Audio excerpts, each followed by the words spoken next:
How's it going, everybody? It's Prod here, and today I'm bringing you guys another video. I guess this is kind of like a part 2 or a follow-up video to a video I made a couple of weeks ago where I talked about some possible DLC starting areas. And I wanted to make this video to kind of talk about some of the new areas that people commented on, because I did say if we got a good response on that video and we got a lot of comments, I would probably make a second video. And I also want to correct some stuff that I said in that video which might have been a mistake, or I just didn't really realize them. So first of all, one of the things that people talked about the most was the door that I mentioned in the video, the door from Dark Souls 1 from Anne Orlando. I'll be honest, I completely forgot that this door was in Dark Souls 1. The last time that I played Dark Souls 1 was a very, very long time.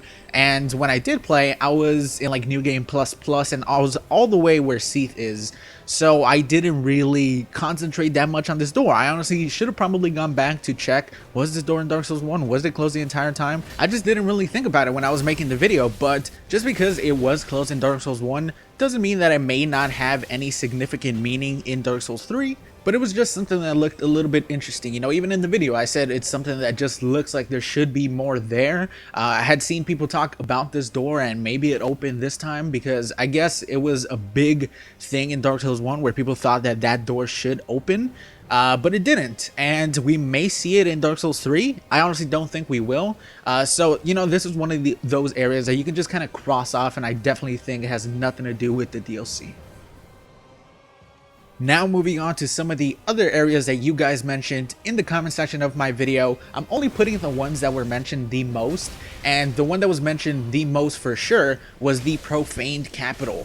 Now, I was going to include the Profaned Capital in here because I always found the Profaned Capital kind of lacking. You know, there should be way more. This seems like one of those areas they could have made huge and just made a bunch of stuff to put into this area, but they didn't. It's just kind of a broken off piece of bridge, this area here, and then you just kind of have the boss fight. There definitely seems like there should be more, but in that video I was just kind of concentrating on the specific areas. I wasn't really looking to put entire places like the Profaned Capital, if you know what I mean. But this definitely was one of the areas that I did consider putting in that video, and it definitely seems like there would be more, right? Like there's such a little amount that we get from the Profaned Capital, and then just one boss fight, and then yep, that's it. You can be on your way, get out of here. And all the way in the end here, after this bridge, it's basically a broken off bridge, you know, and then all there is back there is like a gold coin, and I'm pretty sure that that's all there is in this area. I'm pretty sure there's a gold coin, maybe a homeward bone, and then that's it for this entire area. You would think there would be a ring, a weapon, something over here, right? Nope, nothing. It's just kind of ends, and it's cool. Like, it's all destroyed, and it kind of fits in with the lore, and it's destroyed because of the lore, because I'm pretty sure it got all destroyed when Yam actually linked the fire, and the fire went flying everywhere, burned all the people up, destroyed the city, because it's the fire that doesn't go out. And they have yet to kind of explain that much about this profane flame that doesn't extinguish and can't be extinguished. And this is very interesting as well. It's like a crack on the side here, and it actually has the light coming through it. And I don't remember where it was I saw. I'm pretty sure it was a Reddit post, but I cannot remember the Reddit post. I may try to find it. But somebody actually clipped behind here, and what was behind there was the same blacked out sun, kind of like the abyss sucking in the sun or whatever, from the full game that we see after we get to Prince Lothric and Lorien. That is what's back there. Now, it could have just been same thing, just a reskin version of the outside from what we get and we see all the time, just to kind of put it out there because they didn't want to put just darkness, you know. So that definitely could be that, but I don't know. This place definitely does seem very, very interesting to me. Like, there should be more.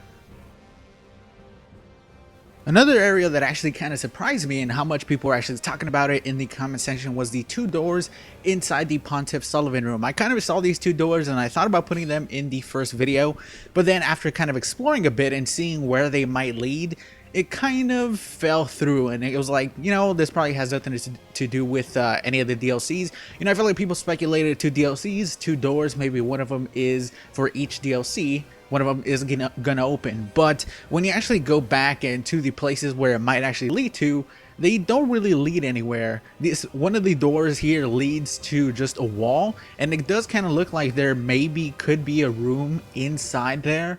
But you know, I have a feeling that what we're gonna see from the first Dark Souls 3 DLC, or at least one of the DLCs, is going to be some type of teleporter where it's going to lead you to a specific area and then it's going to teleport you out. It could definitely do that from the inside one of these rooms, because this one right here seems like it has some type of room. There's room in here, and it doesn't just lead to nowhere, kind of like the second door, because that is what the second door is. The second door kind of leads to just the ground, and it kind of looks like maybe you could walk on a little path right there, but not really. And it does just kind of lead straight into Irisel from where you kind of started off the area from.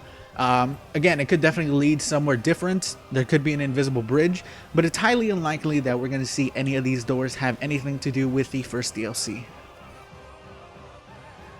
Of course, we're just throwing ideas out there. Like most people enjoy doing, this is my opinion, and of course some of your guys' opinions as well.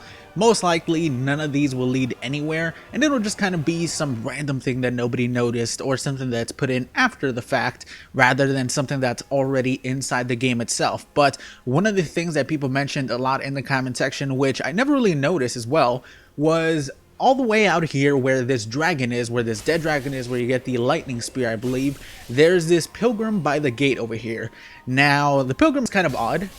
He's kind of very, very far away from where all the other pilgrims are. It's kind of like they're all looking at him. It doesn't really seem like something you could interact with, though. People have said that he's dressed differently. I couldn't really tell.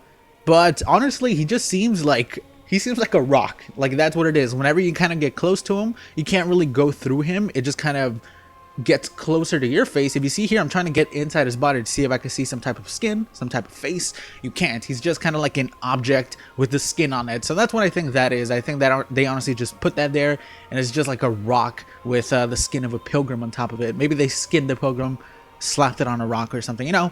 But one of the big things as well, and the final thing I will mention in the video, is the giant tree over here. If you guys remember in Dark Souls 2, a lot of the times we went inside the giant's dreams through these trees over here, and some people are speculating that we might see something similar to that to go into the first Dark Souls 3 DLC or any of the Dark Souls 3 DLCs.